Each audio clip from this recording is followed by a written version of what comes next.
What is a roguelike? A miserable little pile of secrets. No. The definition of a roguelike is loose, but general categorization is that they're a cycle of procedurally generated levels, lots of loot, permadeath, and spinning the block. But I know what they really are. A roguelike is a game that hates you. It's a game that spits in your eye and puts a cigarette out on your shoulder and goes, "Ha-ha," when you fail! One so cruel as to make you gamble, guess, and gut your enemies for hours, but with one slip, you fall off the parapets and back down to the moat to climb the castle all over again. Fuck. Look, I've really tried to get into roguelikes. I tried Enter the Gungeon like 4 times, and each time I just bounced right off. I even tried Binding of Isaac, to no avail. Through trial and error and science and a little bit of religion, I think I've boiled down exactly why I'm not a fan of roguelikes. I present to you the 3 deadly roguelike sins. Sin number 1, they're overly punishing. Roguelikes have permadeath systems where if you die, you gotta do the whole dang thing over again. This in itself is fine. Cool even. You know, I'm always down to get hard. But dying in Gungeon filled me with dread because there wasn't ever enough variation to get me excited to run that shit back. The level layouts and bosses only changed slightly per run, and although the guns were different every time, I just felt myself getting bored with the same fundamental combat and rooms. Gungeon's combat is very fun in a nutshell, but in my opinion can't support the weight of hours of constant repetition with relatively little iteration. This applies to a lot of other roguelikes too.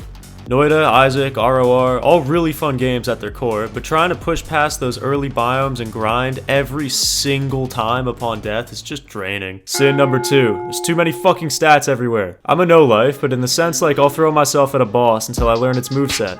I'm not trying to look at a spreadsheet.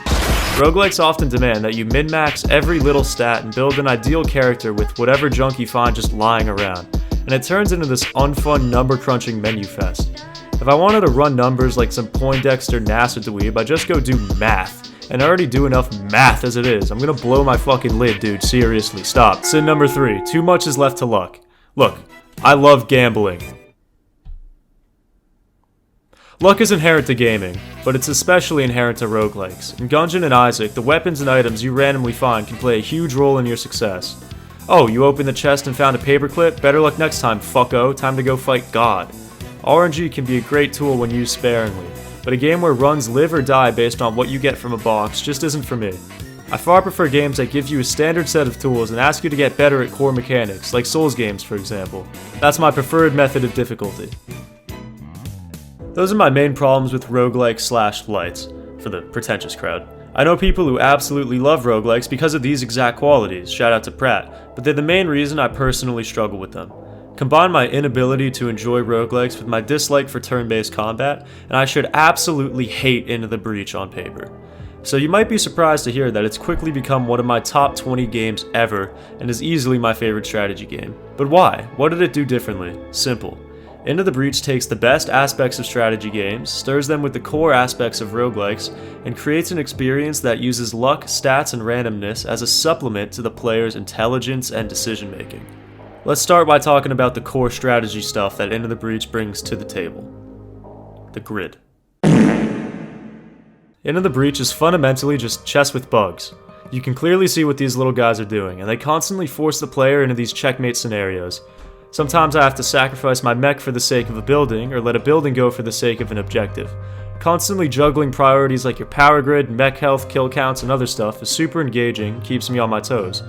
Where Into the Breach's gameplay truly shines though, is when you're backed into a corner, all hope seems lost, and then your neurons start firing as you pull some mega goo-goo brain genius level play out of your asshole and cancel all threats. Into the Breach makes turn-based combat fun because it takes away the element of surprise and replaces it with an element of decision, which creates moments like those. You deal with threats accordingly and know exactly what that threat is. Nothing's left up to chance.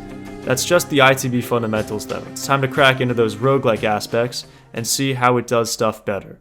Let's go sin by sin, starting with number 1, that punishing permadeath problem. Into the Breach can get tough.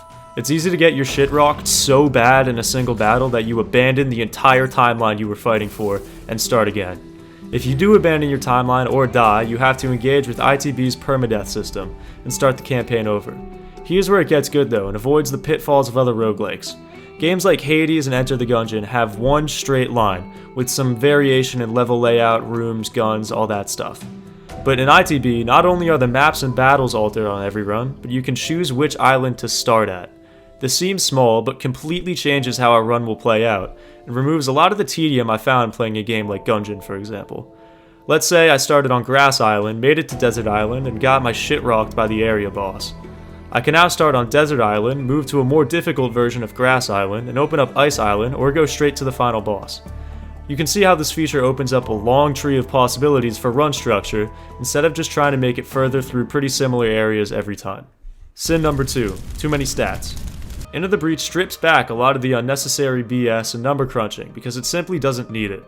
There is a basic upgrade system that allows for stuff like extra health, movement, or activation of special items, but none of these items or upgrades are broken or completely game-changing.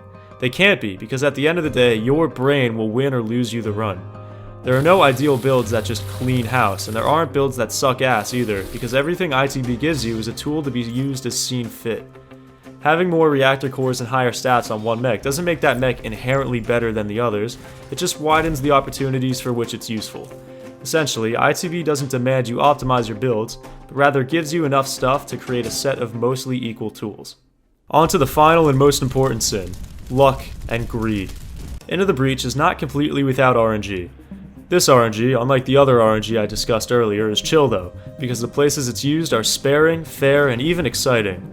Like I alluded to earlier, there are random chances of getting upgrade materials and items after a battle or area boss.